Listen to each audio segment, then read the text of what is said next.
Alright, so the 66 Barracuda is a complete and utter dog with the 318 and the single barrel carburetor. So we had this old 318 4-barrel intake sitting in the shed, so already cleaned it, already looks better. It was disgusting, covered in oil and grease and everything.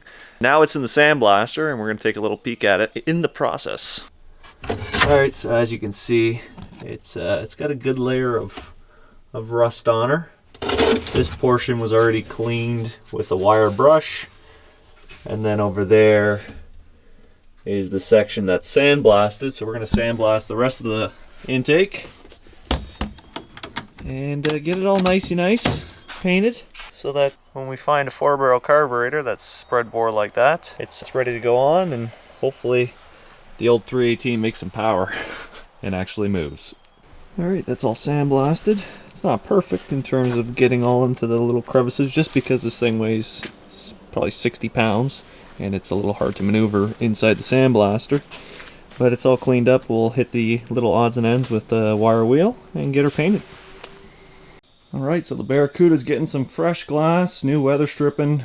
Good thing we don't need to replace the back glass, because these guys are hard to find. We got the guys over here getting the glass all prepped. Look at this, nice. Brand new. Look at that. Got the nice tint at the top. What's that? We should get him singing while he's putting the glass in. Hey. You guys can follow him on YouTube. I'll plug your Instagram channel as well. Thank you. Thank you so much. You're welcome. Mike. Thank you. That's for you. Getting the rope installed.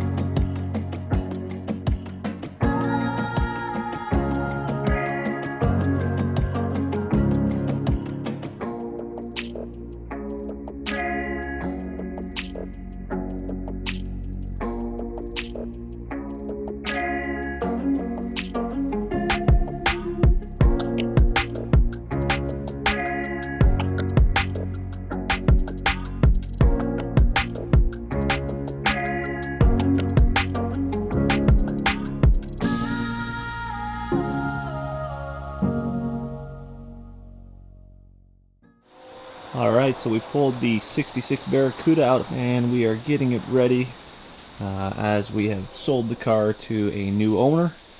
That being said, there's lots of work to be done. Doors that don't latch.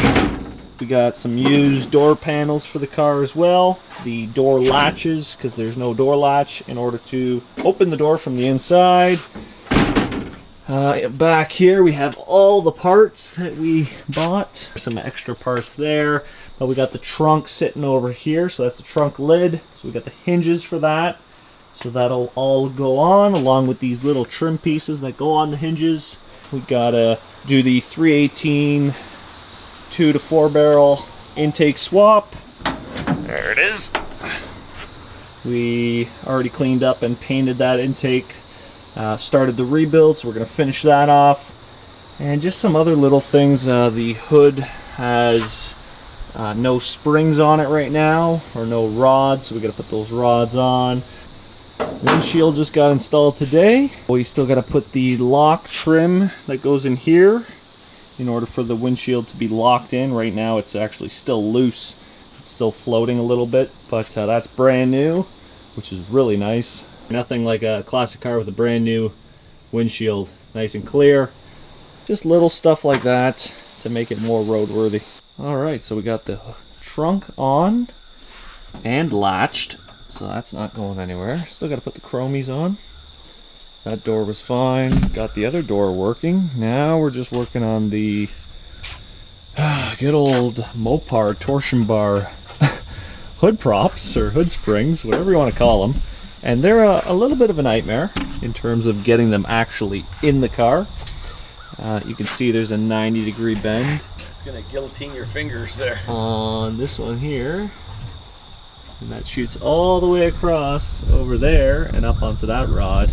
And then there's another one that does the same thing. It goes along the cowl and then shoots all the way across and comes up to there. So they are side oriented. These have to fit in Yeah, here. we gotta Pull this back, raise the hood. raise the hood. This sits in the little pocket there, and then you gotta push this back and underneath into that pocket there. So let's give her a shot. Going to lower.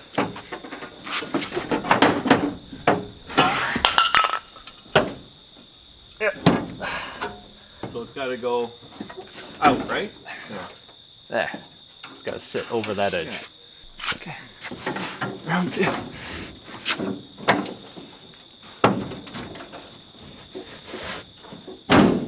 Okay. Still not. No, hold on. Hold on. That's it. We did it. Alright, so the guys got the glass installed with the new weather strip. However, we did not have the locking trim for the front windshield. So luckily enough, National Moparts is not too far away from us. They had some in stock. They shipped it down, and the guys just came back a couple days later, and we got the glass finalized and fully installed. And we're just doing a couple things on the interior, making sure every door latch, door lock, everything, window cranks, all of that goodness works. And then we can throw the door panels back on, armrests, and all of that. So we'll flip you around and show you what we got done. Alright, so there's the front windshield. And as you can see here, this chrome piece goes all the way around the front windshield. Basically it starts here, whereas it starts there, and then works its way all the way around. That's your locking trim. So that stops the windshield from actually falling out because it's actually got tons of play when you're just putting the weather strip and the windshield in initially, and then that locks everything in place. We got the hood hinge things on. Torsion bars, Mopars. I don't know. You guys are weird. Anyways, got all the doors operational. Got the locks operational. So that's good. This side, I already put the door panel on. So that's the used door panel with the armrest back on. We got the interior door latch. I have to get the screws for it. Dad's actually on his way to go get those right now, but that's that. That's all operational. And same thing with the window crank. That's all good. Nice and easy. Okay, and same thing. Got all the latches on because those doors were basically stripped when we got it. So yeah, just gonna get this door panel on. Alright, so we got the door panel on the passenger door, and I will say that this looks a lot worse in camera than it does in real life. Obviously buying new door panels was out of the picture. We're just trying to get this car in a ratty sense back on the road. So with this, we're just trying to make it as nice as possible. So we still got to put the armrests and the handles on. But I decided to change directions here, and that's usually what we do at the shop, is kind of all over the place. But nonetheless, I've hopped in the interior and we're working on the rear fold down seats now, just trying to clean it up as best as we can. And as you can see, the back seat is quite dirty. Honestly, it's probably got some black mold. I'm using this VLR, which is vinyl, leather, and rubber from Mother's. It's just a cleaner for your interior, and this is what we've gotten so far. What I want to do though, for my own sense, and you guys get to watch along here, is I want to see how Spray 9 does. So what I'm going to do is I'm going to utilize the driver's side and clean that side with Spray 9, and I'm going to continue cleaning with VLR on this side. Again, this is just for my own mindsets, because I usually use Spray 9. Dad just went out and bought this stuff, so we're going to see how this goes. I will say that on this side, we've had to spray it and scrub it about 2 times in order to get the finish that you're seeing, which is, hey, it's a lot better than what it was. But I want to see if Spray 9 will do better. So that's what I'm going to do. Spray 9 on that side, VLR on this side. And hey, if you guys have any recommendation as to what you guys use on your interior, whether it's vinyl, leather, etc., shoot it down in the comments below. because I'd like to know what's the best cleaners. Alright, so honestly, that's just the VLR. This is, and I'll be honest with you, spray 9 and then the final scrub with the VLR with the fine tooth comb. I would have to say that was the best result. I hope that centerpiece isn't clean yet. No, the centerpiece is not clean yet. And nor is the bottom. So yeah, there's your little bit of before and after. Before and after. Alright, a bomb went off in the back seat. So that rear window rolled down perfectly fine. Went to go roll this window down, and it was just an absolute nightmare. And turns out someone obviously forced it quite hard and bent all the linkages. So I've stripped the quarter panel, I guess, and taken the window out, and the window's right there, and the regulator, which is all the way over here. And I've already straightened this, and you can just see how twisted and bent that is. This guy is literally only supposed to have just this little jog here, and this is supposed to be straight. So I mean, yeah, so we gotta straighten all that, put it back in. But yeah, that's just our luck. So but let's get this fixed first.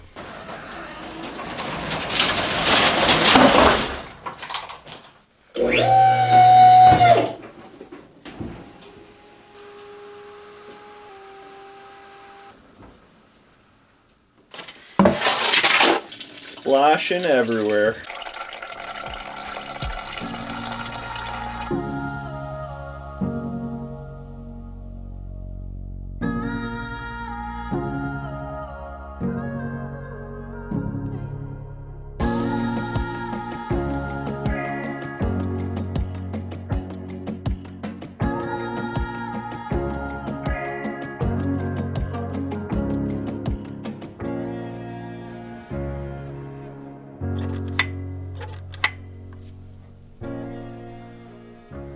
So, gas prices being at an all-time high, what better thing to do than swap a 4-barrel onto a gas guzzling 318? It's what we do. It's what car people do.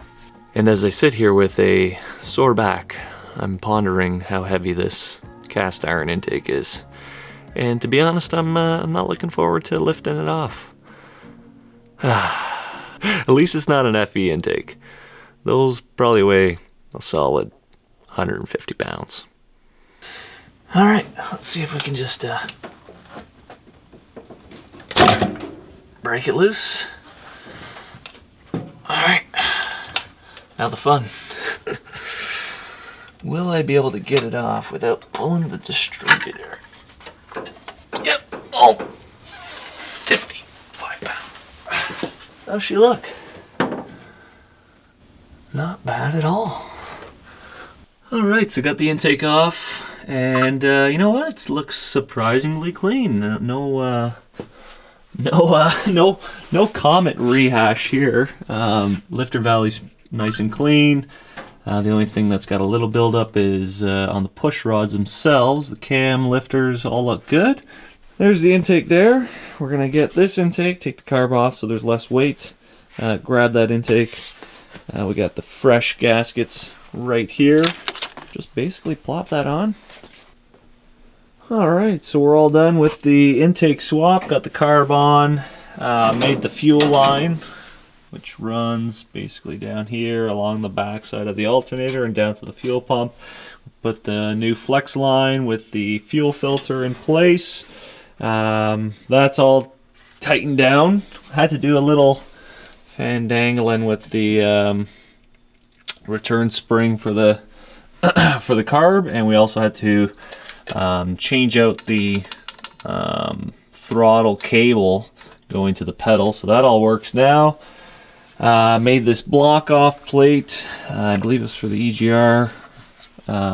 Took that off. We still got to plug some ports in the back, but I was just filling up the brake reservoir now, and going to be bleeding the brakes shortly with Dad, and then hopefully firing it up for the first time. So Can't wait to hear what it sounds like, and hopefully it has a little more gumption or balls than it did before.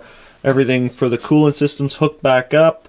We needed a new thermostat housing or intake neck, upper intake neck. This one was smaller for some reason. This one had such a large opening. So, I mean, that one with the large opening, obviously this neck wouldn't work, so we had to buy a new one with a new gasket and install that with a 195 thermostat, and yeah, no leaks, which is great. So let's get onto those brakes and then fire it up. Also finished up with cleaning the back seat, so that's a lot nicer than what it used to look like. And got the driver's side quarter window back installed. That had all the bent linkage, so fixed all that. Now that works nice. The interior's done, the windshield's in. Hopefully go for a first drive.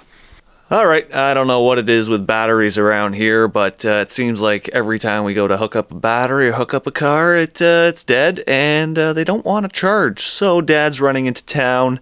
This car, like I just said, we tried 2 batteries. They both said fully charged on the charger, but once you go to turn it over, I guess there's like a cell that's shorted out, and it's got nothing. It won't even turn it over, just clicks. So Dad's running into town. I hooked up the booster and the battery and another battery, and it was able to turn over, but slowly, so now I know it's not the starter. So I'm gonna throw on a couple new cables because the ones that are on it are terrible, and wait for Dad to bring that new battery, and then, just then, we might be able to fire this car up. Alright, so we got this cable here, which is brand new, and we got this cable here, so that's gonna run down to the starter, and this one's gonna run to the block. These are the lines that are on it, and I can't stand these where you just kind of clamp it down. Same thing with this one, same ordeal. And both of them have spots where they've melted, so it only made sense to replace them with the proper quality style ends and go from there. But yeah, I'm dying to hear this thing run, but every step of the way it wants to fight us. But I have faith. I have faith. I can't win. I can't win with this car. You know, maybe I should just stick with Fords. Maybe I should even go to Chevys, because apparently they're super easy to work on. But this car, this Mopar here, driving me berserk. Okay? You ready for this one? Let's spin you around, show you what we're dealing with here. Alright, so I want to take off that bolt down here. As you can see where that cable goes behind that radiator hose. And guess what? That bolt goes through a water passage. So I pulled the bolt out, antifreeze poured everywhere. So draining the coolant again to get that bolt out, and then probably hooking it up somewhere a little more easier where coolant is not going to come pouring out if I want to take that line off. So I don't know, maybe somewhere there, like just a simple port. Or all right, it's go time, folks. We got the new battery in place with the new cables and a new shutoff. All the new cables are hooked up. I'm gonna pour some fuel down the carb and get it running. Should be that easy. We hope. We hope. We'll find out shortly. Let's fill that bowl. Hey, go ahead.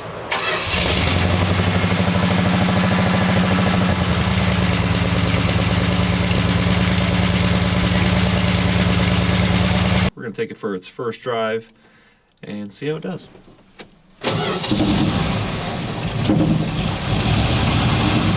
Ignore the knocking noise on the floor. That's the exhaust though, eh? Yeah. It's for a later time. I mean, we also aren't sure how much gas it has in it, so that should be fun. Hopefully we don't get stranded. Mom's always on call before we leave.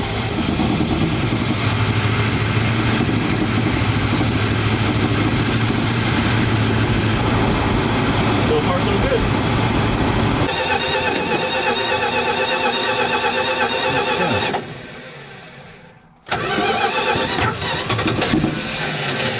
couple times, Mike. Wait. Go.